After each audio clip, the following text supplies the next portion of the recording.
जय गुरुदेव। इस चैनल पर प्रस्तुत सभी सत्संग, प्रवचन, भजन एवं आध्यात्मिक सामग्री केवल धार्मिक, आध्यात्मिक और शैक्षणिक उद्देश्य से साझा की जाती है। हमारा उद्देश्य किसी भी धर्म, संप्रदाय, जाति, व्यक्ति या संस्था की भावना को ठेस पहुंचाना नहीं है। यदि किसी प्रकार की त्रुटि हो तो वह पूर्णतः अनजाने में है। कृपया इस सामग्री को अपनी श्रद्धा और विवेक के साथ ग्रहण करें। विनम्रता पूर्वक पूज्य गुरुदेव से अनुरोध करते हैं कि कृपया अपने आशीर्वचन एवं अमूल्य मार्गदर्शन से हम सभी को अनुग्रहित करें।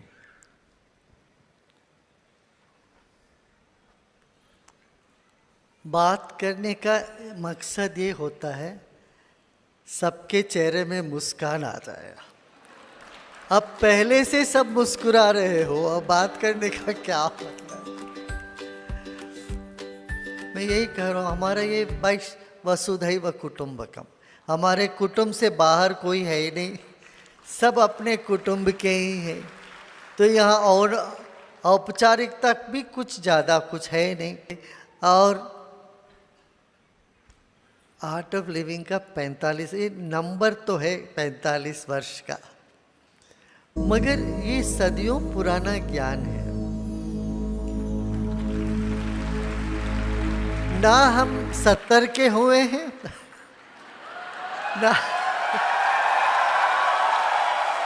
ना लगते हैं। तुम 7000 बोलोगे तो ठीक है, मान जाऊंगा। सुनो सुनो, सिर्फ मैं ही नहीं हूं, तुम भी। हम सब की जो आत्मा अनादि है, अनंत है। हमारे कितने सारे जन्म हम लेके आए इस धरती पे। आए क्यों? 2 बात के लिए, ये ज्ञान हासिल करो और प्रेम बांटो।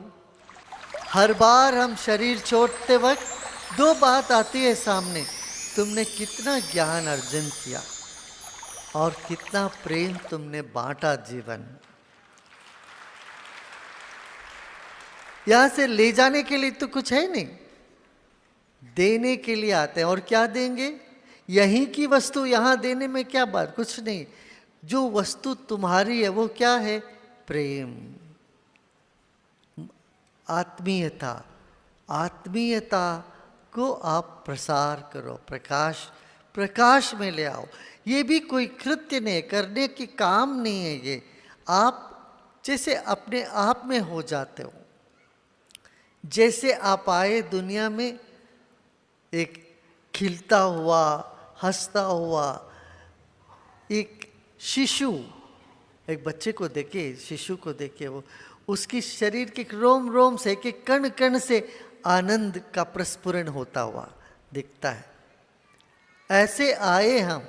We came into the world as a bundle of joy and we become so much like a bundle of stress. उससे हट के हम आनंद को बांटें सब जगह, आनंदित रहे। चुनौती तो आती है, सबके जीवन में परेशानी आती। कब नहीं आए बताओ? कब नहीं आए? कलयुग बेहतर है भाई, सतयुग में कोई कम थी क्या? और कुछ हरी हरी बोलोगे तो कुछ भजन कीर्तन करोगे। यहाँ तो केरला से आए हैं भजन गुरु, बहुत बढ़िया गाए थे। अभी देखो हमारे ऐसे कोई भजन गाते तो उस वक्त हिरण्याक्ष हिरण्यकशिपु आ जाते, उनके लोग, उनका गला घोटना। कम से कम कलयुग में ऐसी कोई हरकत नहीं है। माने हर युग अच्छा है, हर युग में कुछ ना कुछ है। इस युग में आप सरलता पूर्वक, सहजता पूर्वक पा सकते हो। इसलिए हमारे देश में कितने सारे संत हुए, संतों के खजाना है हमारा देश। और महाराष्ट्र में 12वीं शताब्दी में नामदेव, तुकाराम, ये सब आज भी वो भक्ति का रस देखने को मिलता है वहाँ। यहाँ पर भी कर्नाटक में बहुत है। कितने 12वीं शताब्दी में बसवण्णा थे, अक्का महादेवी, अल्लम प्रभु, पुरंदरदास, कनकदास, बहुत सारे संत हुए। अच्छा, बहुत लोगों को शायद पता नहीं है, जो पंडरापुर में विठल जी है वो कर्नाटक से गए हुए हैं। कानडी विठल बोलते, कर्नाटक से गए हैं वहाँ विट्ठल जी। तो ये जो भारत के जो दिव्यता है, 12 ज्योतिर्लिंग, अब देखिए ज्योतिर्लिंग यहीं प्रकट हुए। शिव जहाँ भक्ति से आप सब लोग भजन गाते हो, ध्यान करते हो, शिव जी स्वयं आ जाते हैं वहाँ। कबीर दास बोलते हैं ना कि हरि हरि कहते मैं फिरा, हरि तो मिले ही नहीं। जब मैं आराम से बैठ गया, अब हरि लागे पीछे कहत कबीर कबीर। तो भगवान को भी ऐसा मौका मिलता है कि तुम्हारे पीछे लगे। वो कब होगा? जब तुम शांत हो जाते हो, ध्यान में चले जाते हो अपने आप में। हाँ? मुझे पता आज काफ़ी लोग वहाँ अपना बर्थडे केक वो लेके खड़े थे। मैं जल्दी अंदर आ गया। वो बोले रे गुरुदेव मेरे केक नहीं काटा। इस बात को लेके दुखी तो नहीं हो रहे हो भाई? दुखी नहीं, छोटी छोटी बातों में हम अपने आप मन को गिरा देते, खराब कर लेते हैं। छोटी छोटी संकल्प छोड़ो।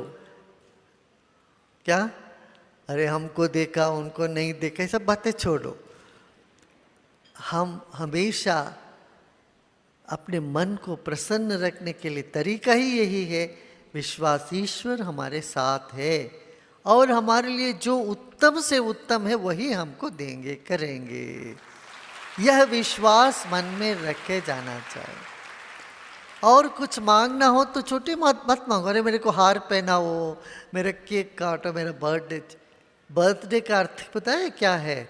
बर्थडे के दिन तुम ये याद रखो, तुम्हें ये याद आना चाहिए इतने वर्ष पूर्व तुम सागर थे, सागर से एक लहर नाम रूप का यह लहर लेके आए और ये नाम रूप का लहर फिर सागर में समा ही जाएगा। अभी भी सागर में ही है, फिर पूरी सागर में पूरी तरह से विलीन हो जाएगा। इस बात को याद रखना चाहिए। मैं कोई छोटा मोटा नहीं हूँ, कीड़ा मकोड़ा नहीं हूँ, मैं सागर हूँ, मैं आत्मा हूँ, मैं ईश्वर का ये अंश हूँ। यह याद करो, यही तुम्हारा जन्मदिन का है। ठीक है ना? माने शांत हो जाना, चुप हो जाना, प्रसन्न हो जाना। तब क्या होगा? बुद्धि तीक्ष्ण होती है, मन प्रफुल्लित होता है, शरीर में शक्ति बढ़ती है और आपके साथ आपके द्वारा अच्छे काम होते हैं।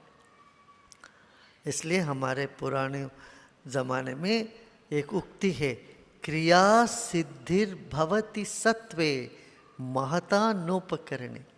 क्रिया की सिद्धि सत्व से होती है, उपकरण से नहीं। किसी के पास बहुत सारे उपकरण होने के बावजूद काम नहीं बनती और किसी के पास कुछ भी नहीं हो तो सोचते हैं काम हो जाता है। आप लोग भी सब कितने लोगों को आशीर्वाद देने वाले हो यहाँ। आशीर्वाद दे तो उनका काम हो जाता है कि नहीं? कितने लोगों का आशीर्वाद फलीभूत होता है। देखो डॉक्टर चौक जाते हैं, आप लोग जाके किसी को आशीर्वाद देते तो वो ठीक हो जाते हैं। आपको भी आश्चर्य, कितने लोगों को आश्चर्य होता है। हाँ, ये आश्चर्यमय जीवन है। दुनिया को आश्चर्यमय इसीलिए बनाया, विविधमय तुम्हें आश्चर्यचकित कर दे। तो आश्चर्यचकित होना चाहिए तुम्हें। ऐसे ही जीवन ही उत्सव बनता है। हाँ, मैंने कहा ठीक है, उत्सव मनाना तो कोई भी बहाना लेके मनाओ। मेरा 70 कहो 75 कहो 80 चाहे 80 भी कहो, उत्सव मनाओ, ये मुख्य है।